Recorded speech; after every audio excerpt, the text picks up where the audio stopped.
Olá, povo de Deus, segunda-feira, 20 de janeiro de 2025, segunda semana do tempo comum, São Sebastião. Nossa reflexão de hoje é a partir de Hebreus 5, de 1 a 10, Marcos 2, 18 a 22. Todo sumo sacerdote é tirado do meio dos homens e instituído em favor dos homens nas coisas que se referem a Deus, para oferecer dons e sacrifícios pelos pecados. Sabe ter compaixão dos que estão na ignorância e no erro, porque ele mesmo está cercado de fraqueza. Por isso deve oferecer sacrifícios tanto pelos pecados do povo quanto pelos seus próprios. Ninguém deve atribuir-se a esta honra, senão o que foi chamado por Deus como Arão. Desse modo, também Cristo não se atribuiu a si mesmo a honra de ser sumo sacerdote, mas foi aquele que lhe disse: Tu és meu filho, eu hoje te gerei. Como diz em outra passagem, tu és sacerdote para sempre, na ordem de Melquisedeque. Cristo, nos dias de sua vida terrestre, dirigiu preces e súplicas, com forte clamor e lágrimas, àquele que era capaz de salvá-lo da morte, e foi atendido por causa de sua entrega a Deus. Mesmo sendo filho, aprendeu o que significa a obediência a Deus por aquilo que ele sofreu, mas na consumação de sua vida tornou-se causa de salvação eterna para todos os que lhe obedecem. De fato, ele foi por Deus proclamado sumo sacerdote na ordem de Melquisedeque.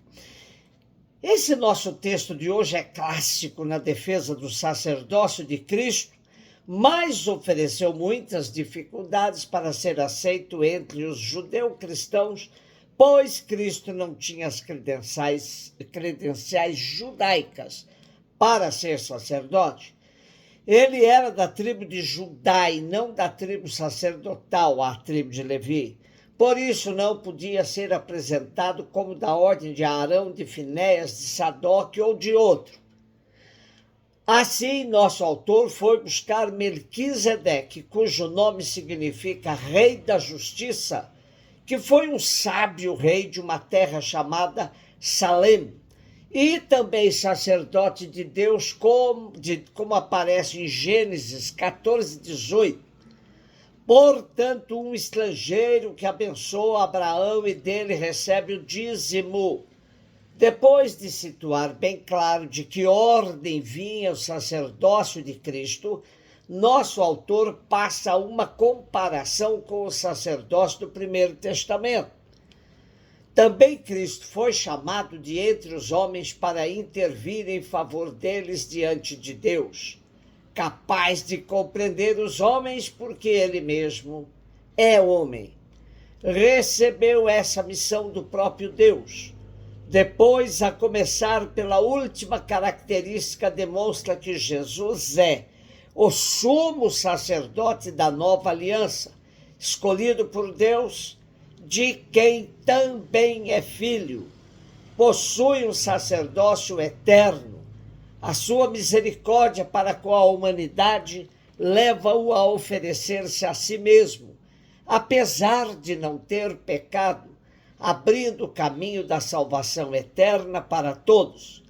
Assim chegamos ao centro da carta aos Hebreus, onde o autor nos apresenta Cristo no momento em que oferece ao Pai a sua vontade de partilhar o sofrimento humano até a morte de cruz. Com orações e súplicas, com grande clamor e lágrimas, realiza a oferta de si mesmo e agrada ao Pai pela respeitosa submissão à sua divina vontade. Então o Pai torna-o perfeito, isto é, capaz de obter a salvação para todos aqueles que acolhem a sua palavra.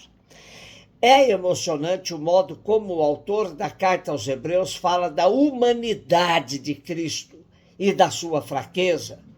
A sua experiência de sofrimento ensinou-lhe o que significa para a humanidade a obediência a Deus, enquanto dura a vida terrena. O sacrifício e a dor que a fidelidade a Deus lhe acarreta, por isso, está à altura de compreender a todos seus irmãos e irmãs e é capaz de solidarizar-se com eles. Portanto, é um sacerdócio totalmente novo em relação ao sacerdócio do Primeiro Testamento. É um sacerdócio existencial, ao qual todos os que pretendem seguir a Jesus estão chamados a assumir também. Um sacerdote que dá a vida por seus irmãos e irmãs. Marcos 2, 18 a 22. Os discípulos de João Batista e os fariseus estavam jejuando. Então vieram dizer a Jesus: por que os discípulos de João e os discípulos dos fariseus jejuam e os teus discípulos não jejuam? Jesus respondeu: os convidados de um casamento poderiam, por acaso, fazer jejum enquanto o noivo está com eles? Enquanto o noivo está com eles, os convidados não podem jejuar. Mas vai chegar o tempo em que o noivo será tirado do meio deles, aí então eles vão jejuar. Ninguém põe remendo novo numa roupa velha, porque o remendo repuxa o pano velho e o rasgão fica ainda maior. Ninguém põe vinho novo em odres velhos, porque o vinho novo arrebenta os odres velhos e o vinho e os odres se perdem. Por isso, vinho novo em odres novos. Após o banquete em casa de Levi, temos hoje uma controvérsia sobre o jejum. Como nos diz Shekel, o jejum era tradicionalmente praticado por lei ou por devoção, como expressão de arrependimento, humildade ou luto. Também o círculo de João Batista se surpreende diante do estilo de vida de Jesus e seus discípulos. Frente à pergunta sobre o porquê de seus discípulos não estarem jejuando como os de João Batista, Jesus leva a questão para outro plano. Ele é o Messias esposo e seus discípulos desfrutam por hora da sua presença festiva. Antes, a esposa de Javé, Israel, jejuava por sua infidelidade. Agora celebra-se o casamento de fidelidade. Nesse contexto, era compreensível que o comportamento dos discípulos de Jesus gerasse polêmica com os escribas e fariseus.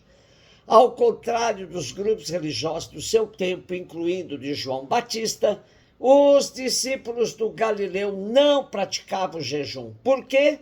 Porque Jesus tinha introduzido no mundo o tempo gozoso das núpcias entre Deus, o esposo, e o seu povo, a esposa. Não fazia sentido reiterar um sinal que indicava luto. Além disso, não havia que precipitar os acontecimentos.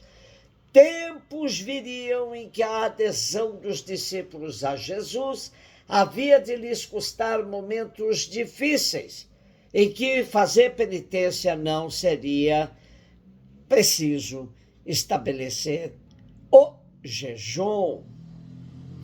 As palavras sobre pano novo e roupa velha e vinho novo em odres velhos convidam-nos a compreender a novidade introduzida pelo Evangelho, confirmando a suspensão do sinal do jejum.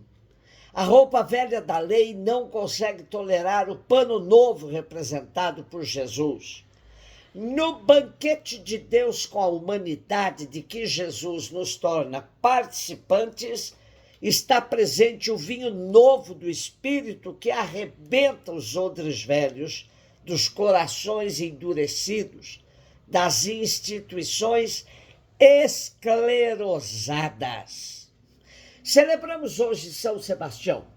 Como amigo do imperador, Sebastião teria aproveitado para socorrer os irmãos na fé, os cristãos. Fazia também apostolado, procurando converter soldados e prisioneiros. Aliás, o próprio governador de Roma, Cromácio, e seu filho Tibúrcio foram convertidos por São Sebastião e sofreram o martírio. O destemido e audaz centurião teve de comparecer ante o imperador para dar satisfação sobre o seu procedimento. O imperador se queixou que tinha confiado nele e que esperava dele uma brilhante carreira, e ele o havia traído. Foi condenado sem apelação. Sempre segundo a lenda de ouro, Sebastião foi amarrado a um tronco de árvore e transpassado por setas, na presença de toda a gente e antigos colegas de ofício. Um beijo no seu coração.